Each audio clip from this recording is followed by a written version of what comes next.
क्या आपने हाल ही में भारत की सड़कें देखी है? भारत का हाल देखा है? किसान बेघर हैं, सड़कें टूटी हुई है, चारों तरफ पानी ही पानी है।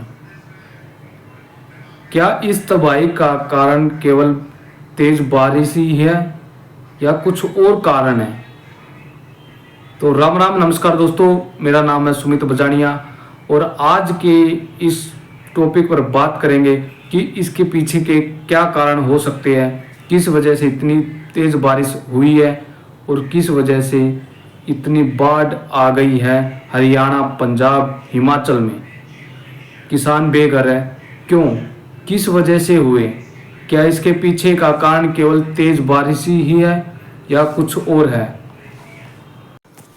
भारत के पंजाब, हिमाचल में पिछले एक हफ्ते से लगातार बारिश हो रही है।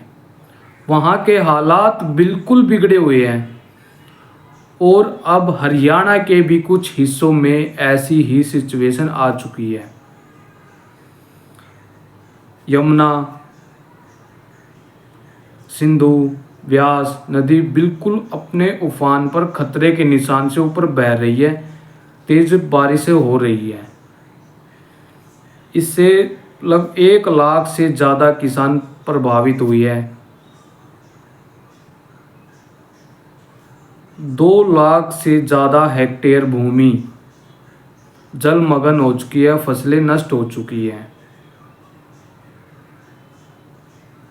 हरियाणा में 81,000 हेक्टेयर भूमि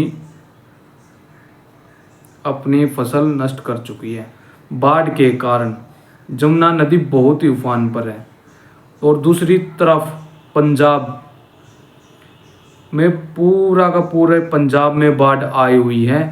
वहाँ पर गाय भैंस बेजुबान, खाने को खाना नहीं मिल रहा।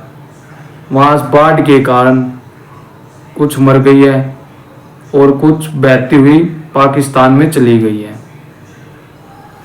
यह एक बहुत ही बड़ी त्रासदी है। तो क्या हम इसके पीछे केवल एक बारिश को ही कारण मान सकते हैं? नहीं। जब जब प्रकृति के साथ खिलवाड़ हुआ है, प्रकृति ने उसका परिणाम दिया है। आप पिछली भी पुरानी घटनाएं उठा सकते हो।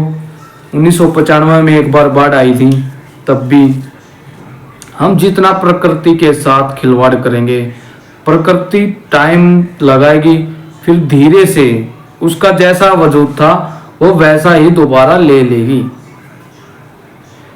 हम चाहे कितने भी डैम बना ले, कितना भी कुछ वो कर ले, लेकिन जब प्रकृति का टाइम आता है, बारिश होती है, उसका आकार अपना वापस ले लेती है। जैसे हम नदियों को अब सिमट कर रख दिया गया है। पहले देखा होगा कि ये जो नदियां है, जमुना हो गई, ब्यास हो गई, बड़ी बड़ी नदियां है, इनकी चौड़ाई बहुत ज़्यादा थी, लेकिन आज के टाइम में इनकी चौड़ाई बहुत ही कम हो गई है, क्योंकि लोगों ने कब्जा करके वहाँ पर खेती करना शुरू कर दिया, रहना शुरू कर दिया। आप दिल्ली में देख सकते हो कि जमुना कितने से एरिया में है, क्योंकि पहले जमुना लाल किले के साथ से बहती हुई चलती थी। लाल किला भी उसी के अंदर आता था, जमुना नदी के। जब जब बारिश का मौसम आता है तो नदियां उफान पर होती है, तो यह अपने एरिया को अपने आप बनाते हुए चलती है, क्योंकि नदियां होती है वह किसी एक रास्ते से नहीं बहती, वह अपना रास्ता खुद बनाती है, आसपास से पूरा इलाका लेते हुए चलती है। तो सरकार को इस तरफ ध्यान देना चाहिए कि जो नदियों की चौड़ाई है उनको और बढ़ाना चाहिए, ना कि उस एरिया में घर, मकान कुछ और आदि नहीं होने चाहिए। आज आप शहरों में भी देखते हो कि थोड़ी सी बारिश होती है और